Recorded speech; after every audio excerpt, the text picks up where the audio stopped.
My name is Jens Kolhammar. I'm from Sweden, and I suppose you want to speak about my upcoming game, Hammer of Virtue.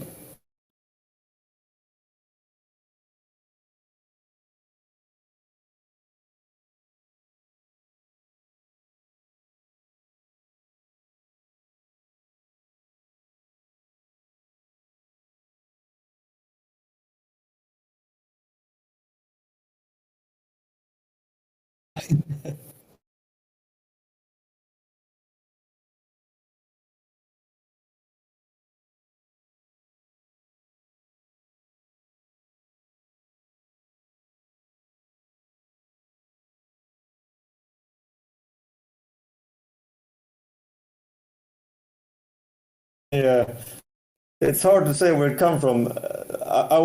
I think subconsciously it comes from.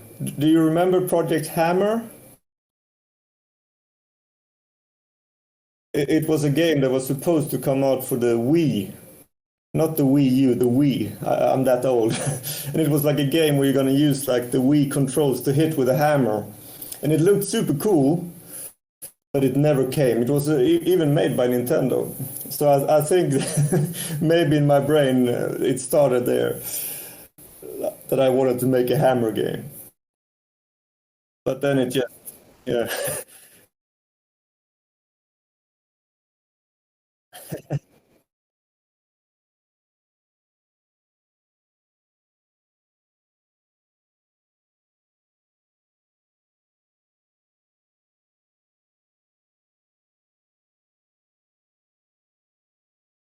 Well, I my other two games have been sword games. So I wanted to have this. That this is so stupid of me because I never made a 3D game before. I never used Unity before.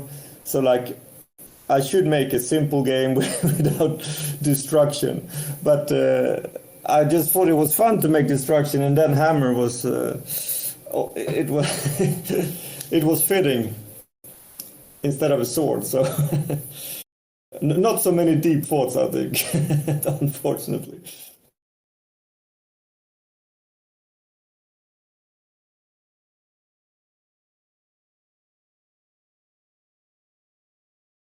Yeah.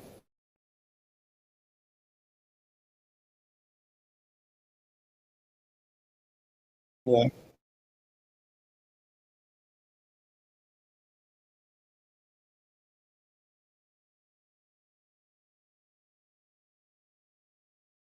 Well, I have a confession. All my games are the same. All my games have what do you call it, directional blocking. So in my first game, you could block top, left, and right. In my second game, you could block high, middle, low, and this one is like 3D, so four different directions. So that was my first. I wanted to have a 3D game with a blocking system. Uh, and and then so it's never been a kid game because the I think the game is quite hard to control. I have a son who plays my game sometimes, but like it's fun for kids because they can hit stuff, but they can't really progress because the controls are way too hard, I think.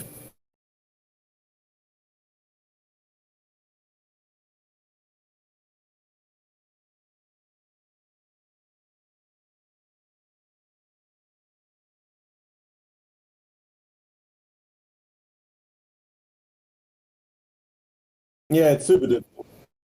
Yeah, with dual sticks is very difficult for children.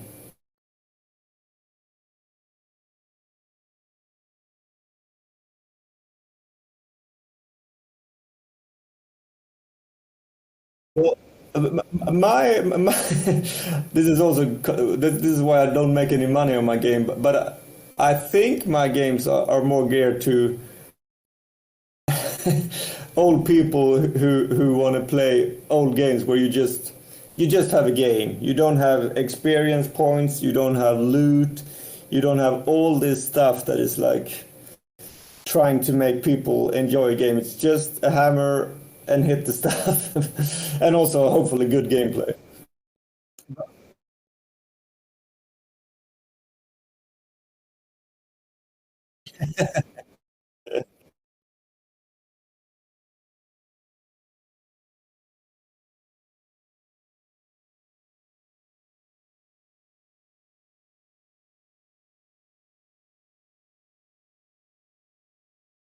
Yeah.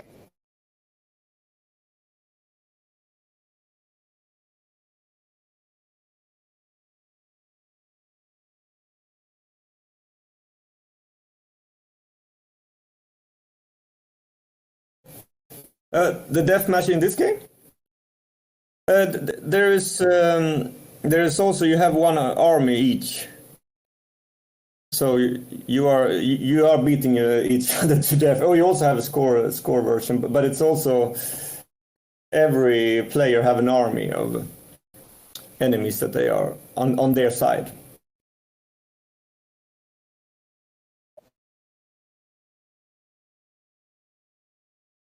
Yeah, it's like everybody has four. They have like six enemy more. I think it's like eight or something. Six enemies each, and you can pick if you.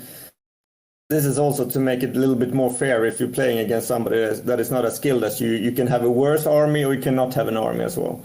And then you control them if they attack or if they should retreat. If that, I hope so.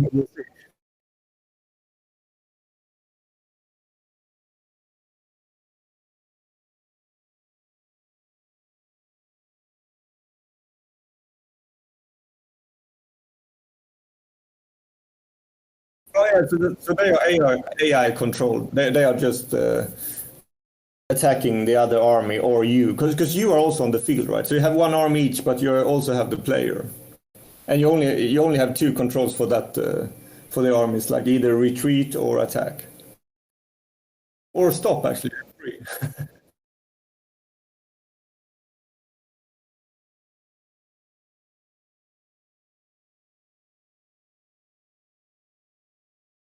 Yeah.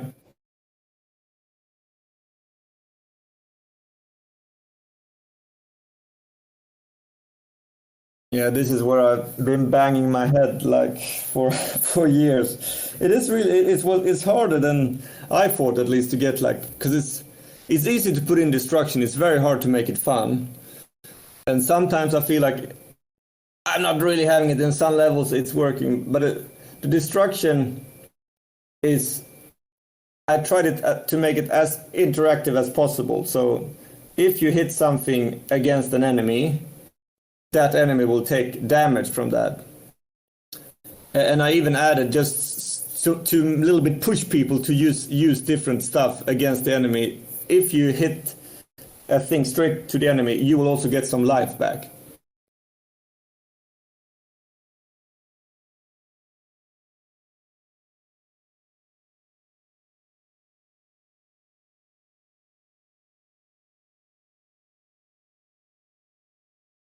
But yes, but this is just reward, I think, because if you stay far away and hit with debris, you're also quite safe.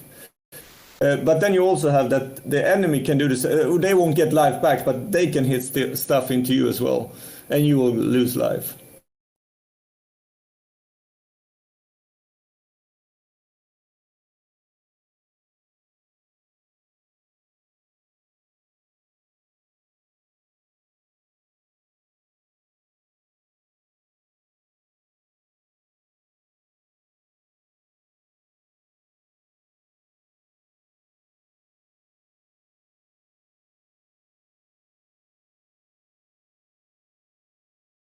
Mm.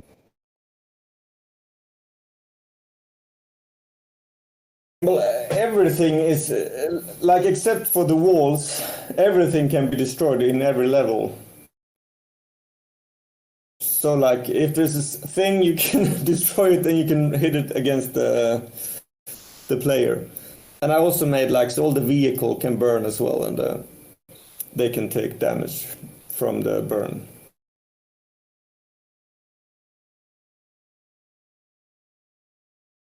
Yeah.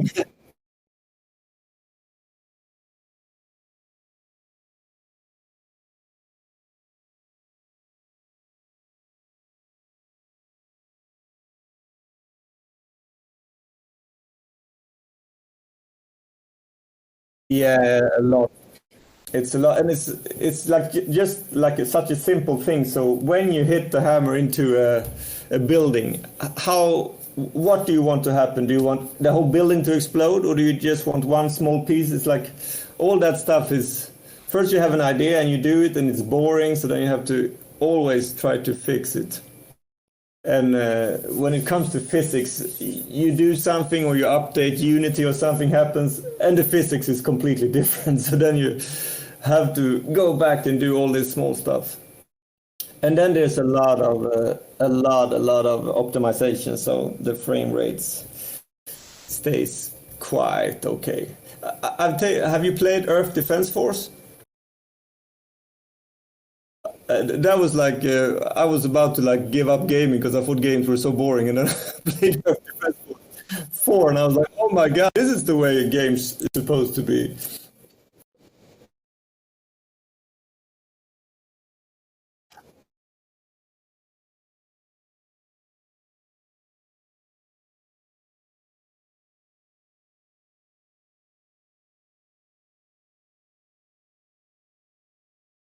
Yeah, and every time somebody speaks, yeah, every time somebody speaks about, they say it's dumb fun, but I don't agree. It's like if you're two people in that game, you need to be strategic on the higher levels because it's like it's hard, and you really have to like work together to finish the levels. Some of them are just pushovers. But that game, which this is maybe a very bad thing to get the inspirations from, but they were like, we don't care about frame rate. If we're gonna put like 500 ants on this level, we're gonna do it, and the frame rate is gonna be a slideshow. So I a little bit try to remember that in my games. Like I I want to have more destruction, and sometimes the frame rate will dip, but I just gonna ignore it, or at least I'm trying to fix it all the time. But it's not like a deal breaker if it goes down a bit.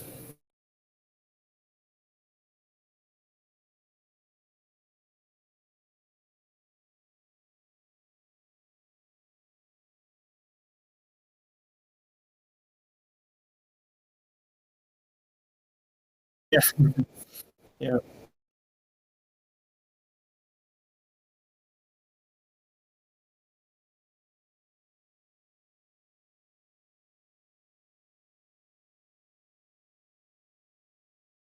yeah,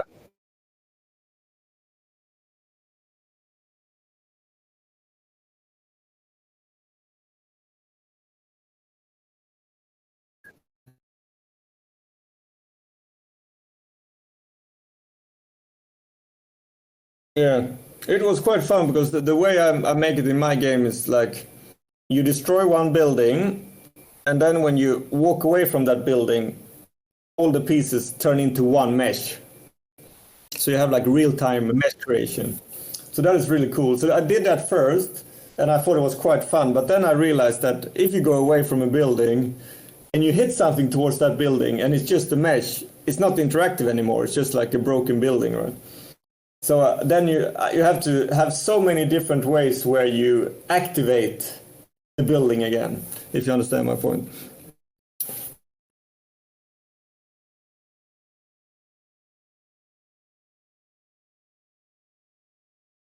Yeah.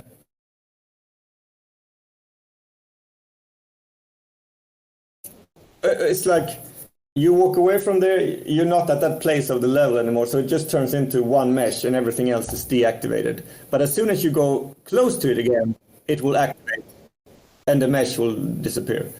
Uh,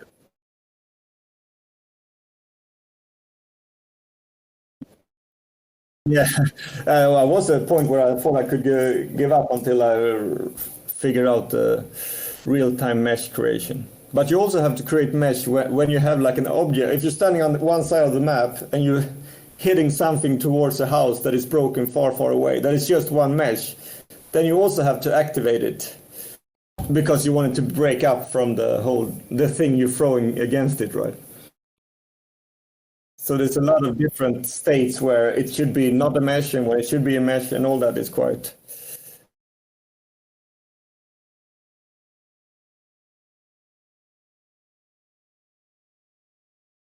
well true. But I also think I'm an idiot to even try it. Like I shouldn't have tried.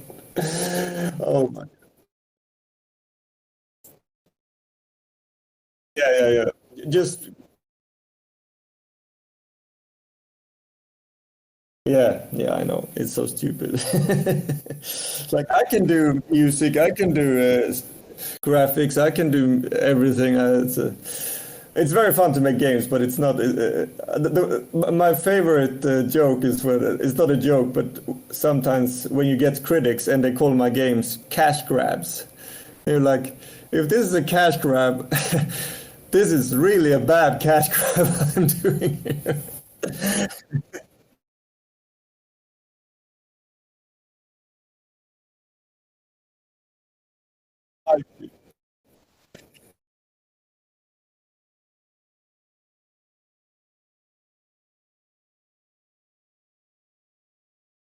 Yeah,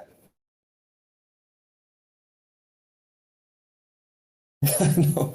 And Nintendo have assets flip, so like it's not like asset flips in themselves doesn't have to be a bad thing. If it's like an extremely bad game also, then I can and they maybe make a few thousand of it, then I can understand it. It's like if you make it destructible, it takes like longer time to make that stuff destructible than to create the asset in the first place.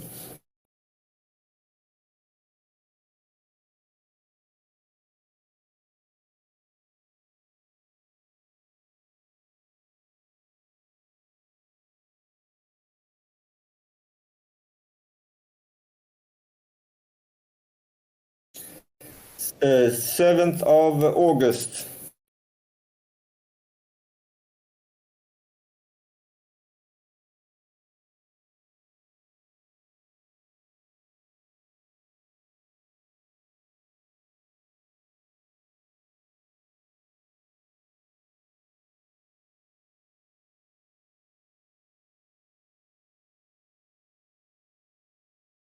Oh yeah, it's like nopestproduction.com. That homepage is pretty much all I got.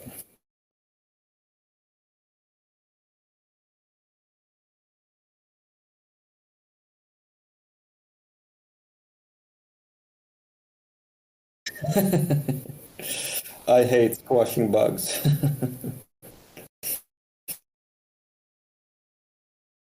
Oh, thank you. We are happy to announce that this episode of the SW Show is partially brought to you by Humble Bundle. Well, not really. We are part of the Humble Bundle referral program, and we just wanted to say that if you like really cheap games and maybe helping charity pending the Humble thing going on, all you have to do is go to humblebundle.com / partner equals SWW. That's right, humblebundle.com / partner equals SWW. And you just do your normal stuff, and it just kind of helps us get a couple bucks here and there. Maybe it helps AJ get his lights, maybe it's Mike camera, maybe we actually pay Corey for helping us out. But again, if you're going to go buy games anyway, it might be worth checking out.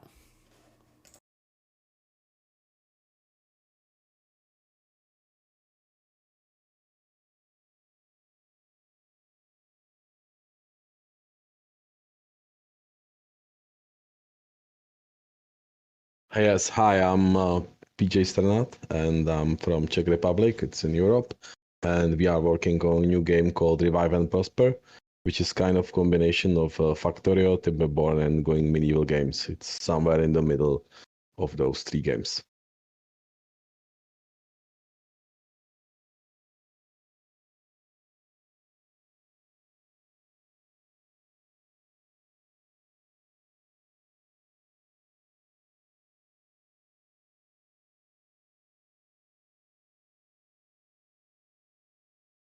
Yeah, so I've been working last 8 years on like big RPG game called Last Oricru, and we did release it like 9 months ago.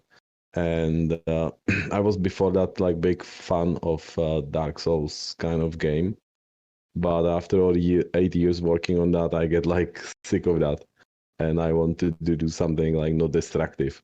So I also play, of course, a lot of those type of strategy games. I like Timberborn. I have like almost 1,000 hours there.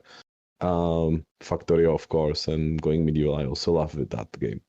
But I've been missing automatization on the Timberborn. I was like, feel like it's so like pity that it's not there, because when the base grows, it starts to be like very slow, and you cannot handle the speed by making more beavers if you are familiar with the game.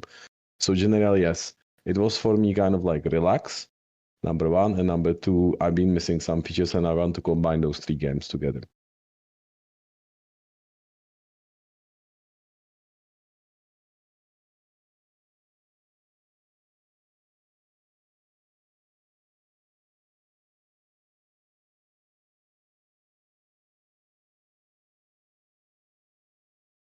Yeah.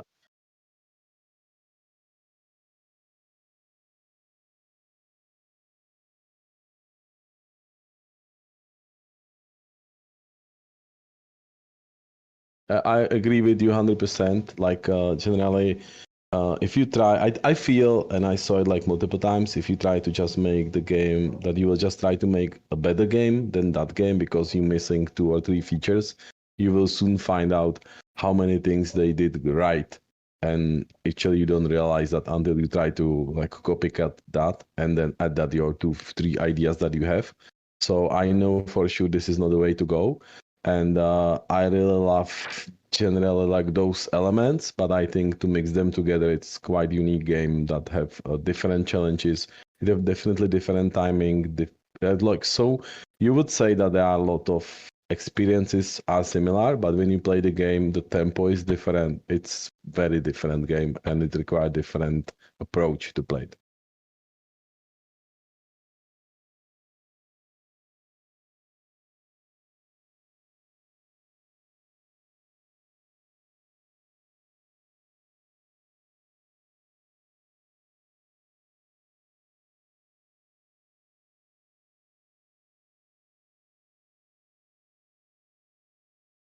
Yeah, you are right. This type of games, the major problem is like learning curve at the beginning.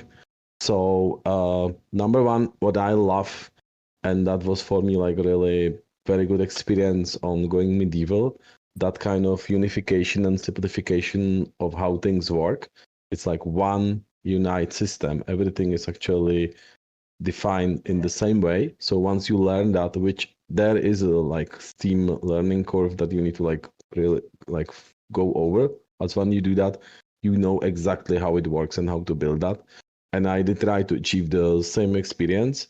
But what we did on the beginning of the game, and we started with some tutorial that we did like one few months ago, and it didn't work well because people get bored as you need to wait for a specific thing to happen, like something to grow.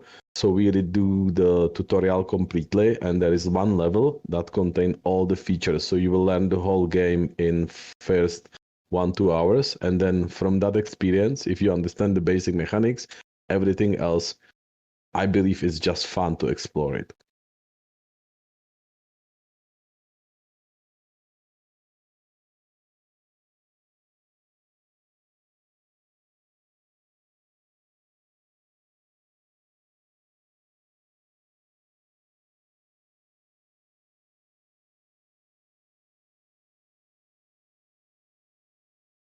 For me, I did really intentionally try to build a game that have no enemies and there is no death. So you cannot fail in term of like you can fail, but it's very hard to fail the game. Uh, and your only feedback actually is the time. So we do not. I don't want to implement into the game fast forward because as the time is your only feedback of how, if you play good or bad. I want you to play on that speed and figure out like if you feel you're getting bored, like okay, let's figure out what you're doing wrong because you can automate everything, and if things take long time, you don't play it right. I can tell you for sure.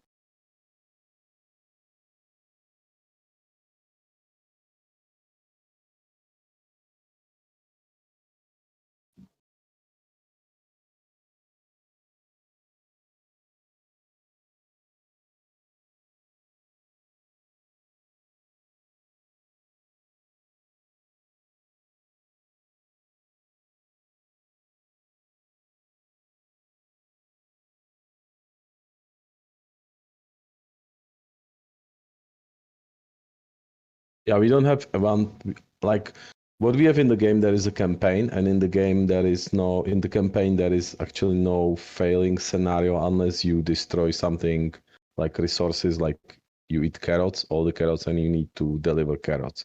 So that's the only way how you can fail. If you don't feel the characters, they will just be slow and they will not perform well, but they will never die. So that is very hard to fail the scenario. There is also editor in the game, and in the editor we give the people ability to create their own maps and share them with the other players. And there are scenarios that you can set up. This has to be completed by day 20 or whatever you set up, and in that case it will be more harder. Yes, it can be that the time will be like really against you, but that would be for really experience level. I think that every player should at least play first 5-10 levels in campaign, and then go to the custom levels done in the editor.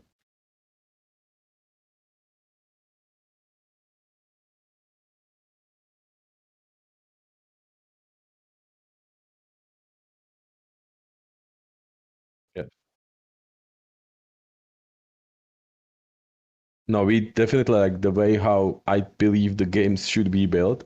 That first thing you do is like minimum prototype, which is like things like really hard coded, and the next level that you need to build in the game is an internal editor, because you will need it, you will use it, and there is no reason to not share it with the community. We try to, since the beginning, orient on the community a lot. We have a Discord server, and we trying to get people like as much as we can to get their feedback, and we are driven in the way that if there will be like there already been like feedbacks, people want some features and we implemented them because we want to be connected with the community and we need to build a game that people will love.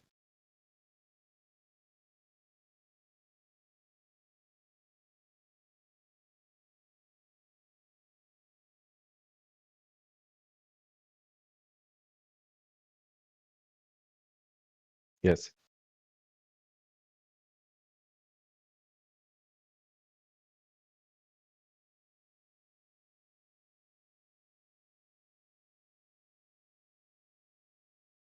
Yeah, we definitely saw like a lot of people like drop the game because we have internal statistics. So we saw that the playtime was like very short. There was like group of people that get it and play that, and that was like interesting. You have a lot of people play that like multiple hours, and then you have a lot of people that just drop in first 3-4 minutes. So because of that, that was the reason why we redo the tutorial level, the how you learn the game, and we immediately see the changes. Like the average play time is now for the demo more than 2 hours, including the people that just drop the game, and you can see the people download the game, play it, open it, and don't even like play it for less than 8 minutes. They just drop it, and it's fine. Like I like the experience that people can test the game and see if it works for them or not, because I don't want people to buy the game that they do not like.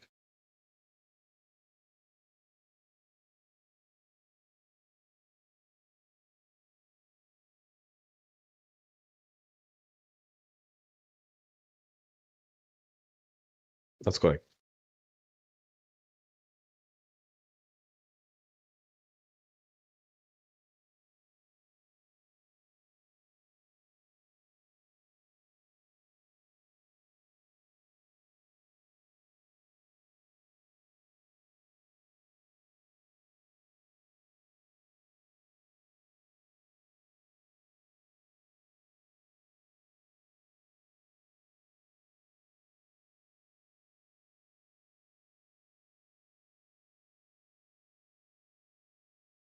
Like I'm coming from business area, so the like B2B means like I've been developing software for customers, and it's a little bit different than the games, but you know, if you are successful, and I've been successful, you know that you need to get your customers, like players, to understand your software, which is the game, and to be able to use it.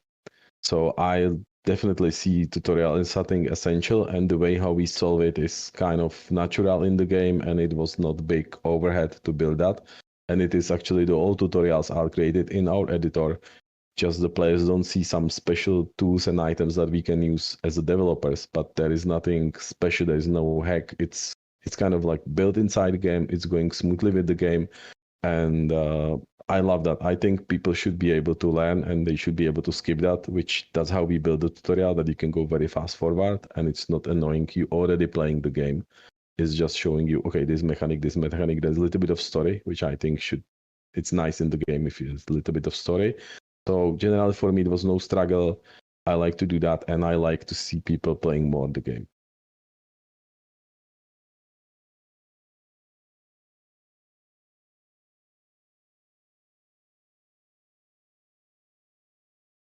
Yes.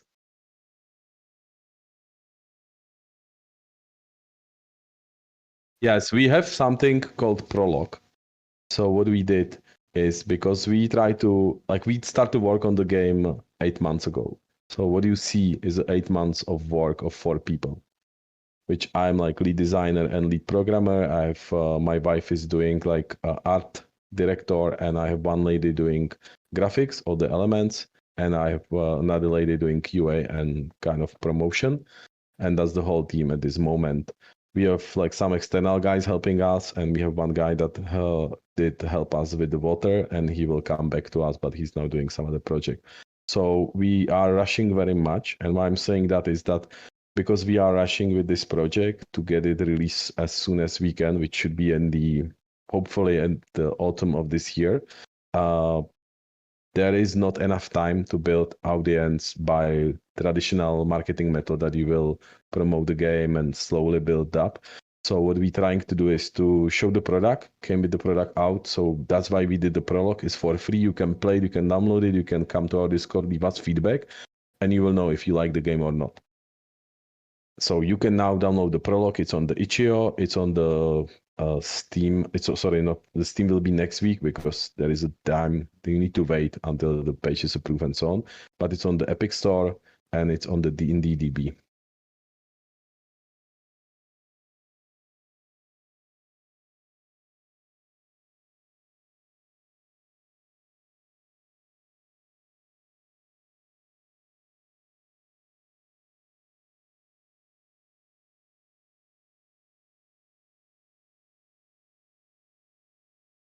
No, it's fine. Okay, thank you very much. Thank you. The SWW show and all of its affiliate podcasts are podcast by me, Mike Maroney, and AJ Losi, sometimes by contributors, including Corey King. You can follow the SWW show on social media at the SWW show, or sooner or later you go to patreon.com/SWW to help us out. Thank you, and we hope you enjoy the rest of your day.